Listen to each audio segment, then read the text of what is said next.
रक्षकच जेव्हा भक्षक बनतो तेव्हा समाजात सुरक्षिततेचा प्रश्न किती गंभीर होतो याची प्रचिती देणारी एक संतापजनक आणि माणुसकीला काळिमा फासणारी घटना पिंपरी चिंचवड शहरातून समोर आली आहे.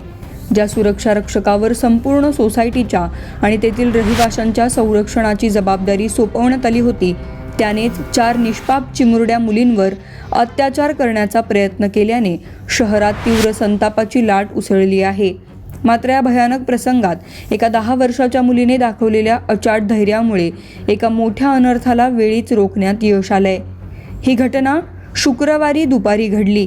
दुपारी सोसायटीच्या परिसरात शुकशुकाट आणि शांतता असल्याचा फायदा घेत आरोपी सुरक्षा रक्षक दिनेश चौधरी याने आपले क्रूर मनसुबे रचले.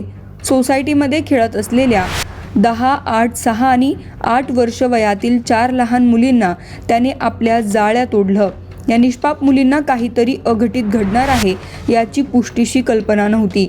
आरोपीने या मुलींना चला मी तुम्हाला टेरेसवर पाण्याची टाकी दाखवतो असे आमिष दाखवून 7व्या मजल्यावर नेलं. मुलींना निर्जन असलेल्या 7व्या मजल्यावर नेल्यानंतर आरोपीने आपले खरे रूप दाखवण्यास सुरुवात केली. त्याने या 4ही चिमुरड्यांशी अश्लील चाळे करण्यास सुरुवात केली आणि त्यांच्यावर बळजबरी करण्याचा प्रयत्न केला. आपले हे काळे कृत्य कोणालाही समजू नये यासाठी त्याने या लहान मुलींना प्रचंड घाबरवून सोडलं होतं. हा प्रकार जर कोणाला सांगितला तर मी तुम्हा सर्वांना जिवंत मारून टाकेन अशी क्रूर धमकी त्याने या मुलींना दिली. या धमकीमुळे आणि आरोपीच्या अकराळ विक्राळ रूपामुळे या 4ही मुली प्रचंड दहशतीखाली आल्या होत्या. MIDC भोसरी पोलीस स्टेशन हद्दीतील एका सोसायटीमध्ये एका वॉचमननी मुलींचा विनयभंग केल्याची घटना काल उघडकीस आलेली आहे. आम्ही आरोपीला तात्काळ अटक केलेला आहे आणि पुढील तपास चालू आहे. ही घटना किती वाजता घडली आणि टेरेसवरची मुलींना काय कारण देऊन घेऊन जाण्यात आलं? कारण त्या अल्पवयीन मुली आहेत सगळ्या. बरोबर आहे, मुली अल्पवयीन आहेत. वॉचमनने त्यांना सांगितले की तुम्हाला वरती पाण्याची टाकी दाखवतो. त्यावरून त्यांनी मुलींना वर घेऊन नेला आणि तिथे त्यांनी विनयभंग केल्याचं तक्रार प्राप्त झालेली आहे. ज्यावेळेस त्यातल्या मुलीने आईला सांगितलं त्यावेळेस ती घटना उघडकीस आली आणि त्यांनी 112ला कॉल केला. आमचे पोलीस तिथे गेले आणि आम्ही आरोपीला ताब्यात घेऊन आणि फिर्याद घेऊन आरोपीला अटक केलेला आहे आणि पुढील तपास चालू आहे. वॉचमनचा त्या सोसायटीत पहिलाच दिवस होता. यापूर्वी पण त्याने दुसऱ्या एका सिक्युरिटी एजन्सीमध्ये काम केलेलं आहे. काल या पर्टिक्युलर एजन्सीमध्ये त्याचा पहिलाच दिवस होता. त्याचं वय 25 ते 26 वर्ष आहे.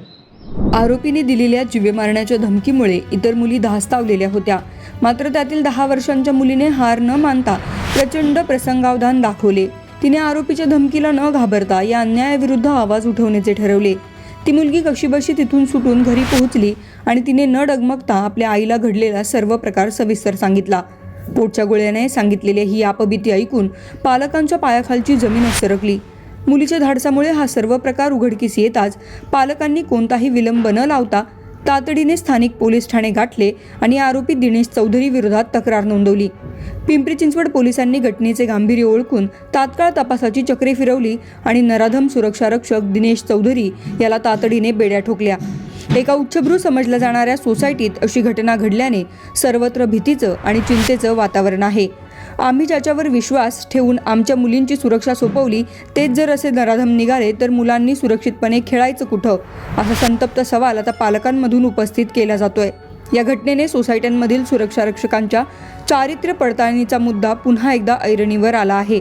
सध्या पोलीस या प्रकरणाचा सखोल तपास करत असून आरोपीवर कठोर कायदेशीर कारवाई करण्याची मागणी परिसरातून केली जाते. शगुफ्ता शेख, लोकमत.com, पिंपरी चिंचवड.